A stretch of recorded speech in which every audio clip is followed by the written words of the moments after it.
pengetahuan mahasiswa itu kompetisi begini. Jadi ketika kompetisi baru dimulai, orang sudah tahu nanti yang bakal juara siapa. Walaupun tidak pasti ya. Orang sudah tahu nanti yang bakal promosi siapa. Orang sudah tahu nanti yang bakal jadi tuan rumah siapa. Dan itu bisa terjadi karena memang sudah ada deal-deal sebelumnya.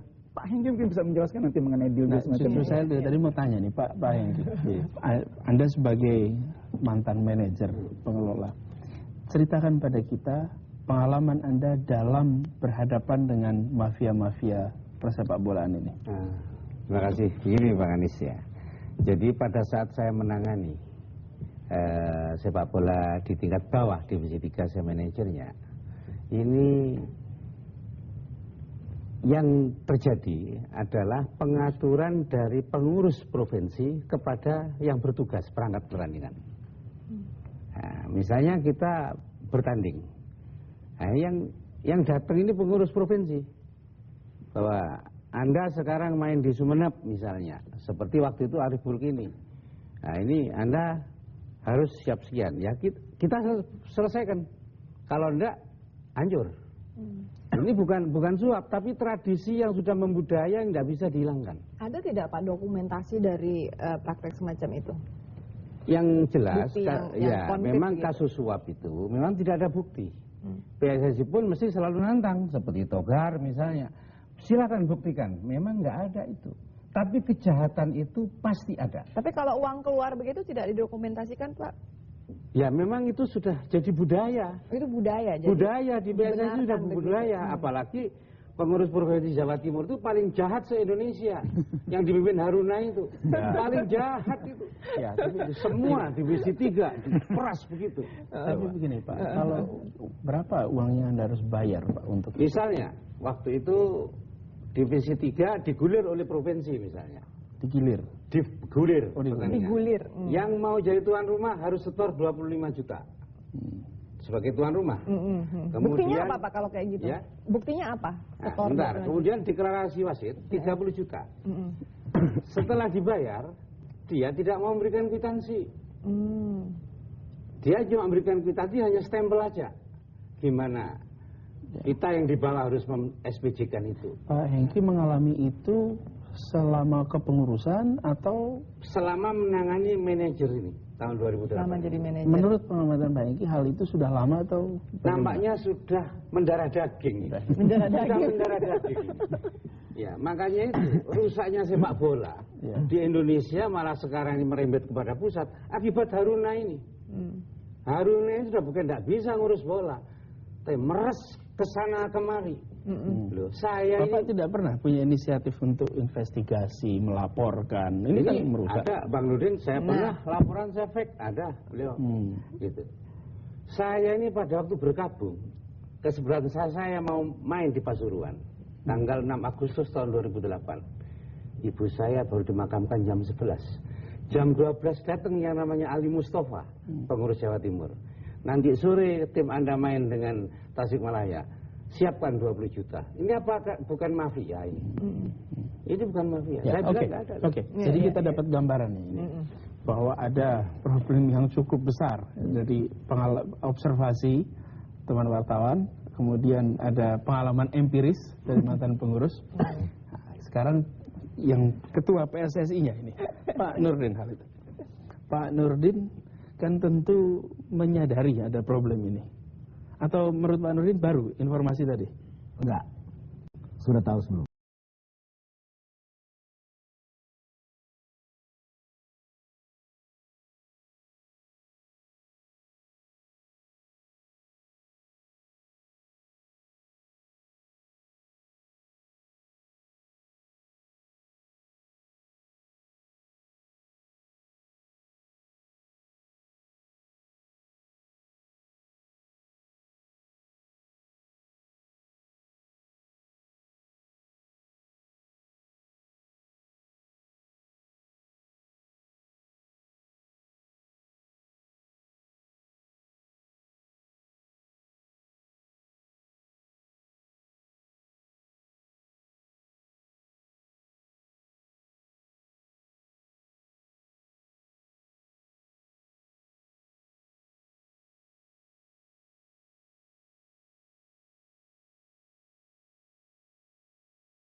Sekarang di Indonesia yang lucu begini, kalau sebuah tim ingin lolos menjadi katakanlah dari tim divisi utama ke Superliga, itu hal pertama yang dilakukan apa? Mendapat jaminan dulu dia bisa lolos apa enggak. Sesudah dia mendapat jaminan untuk lolos, baru membentuk tim. Ini asumsi oleh Pak Kusni atau fakta yang pernah Pak Kusni atau informasi? Ya, itu informasi yang berdasarkan ditemui. Kalau dulu ya, itu mungkin nggak bisa.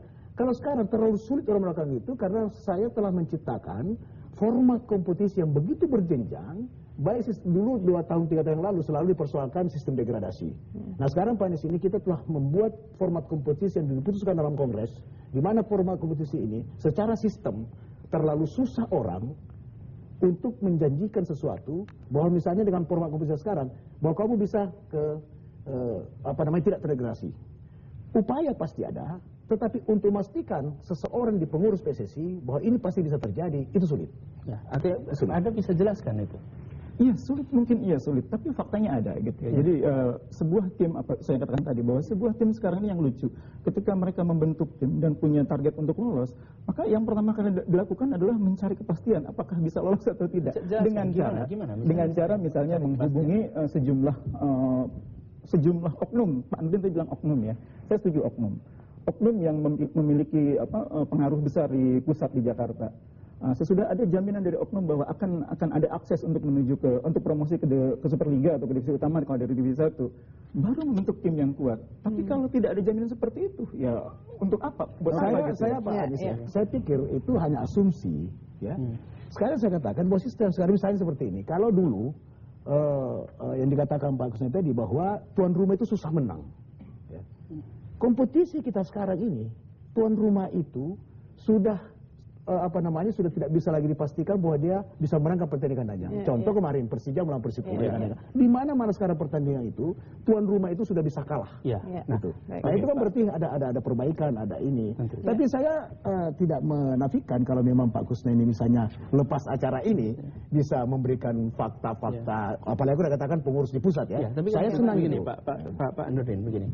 Ada satu hal yang harus kita pahami sama-sama. Memang sulit untuk mengatakan ini asumsi atau ini faktual, ya. Mengapa? Karena ini sendiri tidak ada, jadi jelaskan tidak ada buktinya, tidak ada itu, sehingga memang dari sisi pengelola, Pak, bisa mengatakan itu asumsi. Dari sisi yang mengamati bisa mengatakan ini faktual, ya. Karena memang sama-sama tidak bisa membuktikan secara kalau konkret. Misalnya seorang pengamat bisa mengatakan, kalau saya mengatakan itu asumsi, kalau pengamat mengatakan ini fakta, berarti kan ada sesuatu yang pernah dia lihat, atau ada penyaksian.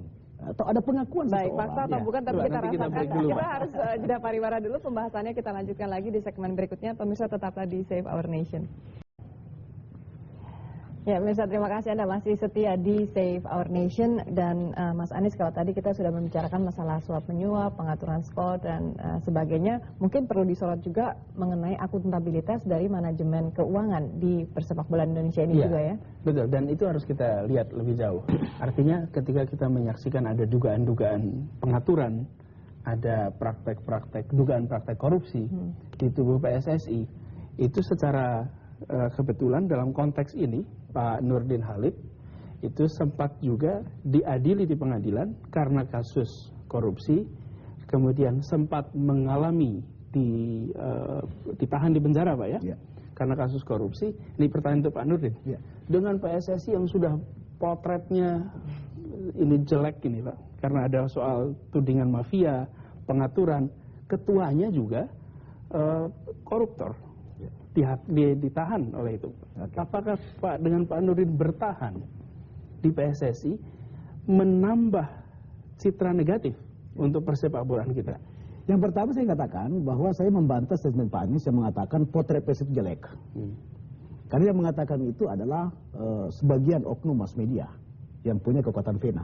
Tapi masyarakat keseluruhan tidak menyatakan bahwa potret PSSI itu jelek. Faktanya adalah kompetisi kita itu dibanjiri oleh masyarakat penuh stadion. Kalau potret PSSI penyelenggara kompetisi ini, masyarakat tidak akan mau datang ke stadion. Jadi di tim nasional kita terpuruk, gitu, katakan begitu. Tapi pertandingan dilakukan oleh internasional oleh PSSI, stadion utama Senayan tidak pernah kurang dari 40.000 masyarakat Indonesia yang datang nonton. Kalau bicara potret, kaitannya dengan itu tidak seperti yang Pak Anies katakan. Kemudian kaitan soal potret PSSI mengenai yang Pak Anies katakan bahwa ada kasus korupsi di persepak bolaan. Itu juga saya bantah. Ya. Apa yang mau dikorupsi di sepak bola? Apalagi di PSSI. Antara 100 sampai 150 miliar budget PSSI, bantuan pemerintah setiap tahun melalui KODI itu hanya 125 juta. Dari 100 lebih miliar budget PSSI di setiap tahun. Itu PSSI pontang-panting sendiri cari sumber, baik sponsor dan sebagainya. Yang kedua, kaitan pribadi saya, kenapa mesti bertahan di PSSI? Karena pertama anggota saya itu tidak percaya bahwa saya koruptor. Saya ingin membantah Pak Anies, saya tidak akan pernah marah kalau dikatakan mantan narapidana. Karena itu saya jalani takdir. Tapi kalau dikatakan koruptor saya bantah. Kenapa? Karena di pengadilan negeri kasus korupsi saya bebas murni, prisprak. Tapi jaksa melanggar undang-undang, KUHAP, tidak boleh kasasi, tapi dia kasasi. Kemudian dikasasilah saya diponis. Dan itu tidak membebani PSSI, Pak ya? Sama sekali tidak membebani. Ini perlu saya buktikan bahwa kenapa saya bukan koruptor. Pertama, tidak ada uang pengganti saya harus bayar. Yang kedua, tidak ada bukti yang menyatakan oleh pengadilan ini, Mahkamah Agung menyatakan bahwa bahkan pertimbangannya mengatakan terdakwa tidak menikmati hasil tindak pidana korupsi. Itu jelas, Pak Anies. Di dalam putusan Mahkamah Agung. Nah, dengan demikian, maka anggota saya tidak percaya dengan ini, tetapi kalau mantan narapidana iya. Kemudian teman-teman saya tidak terpengaruh dengan ini. Faktanya, tapi Pak, pasti ada efeknya terhadap PSSI. Sama sekali tidak ada. Kita tanya ke Pak Hengki.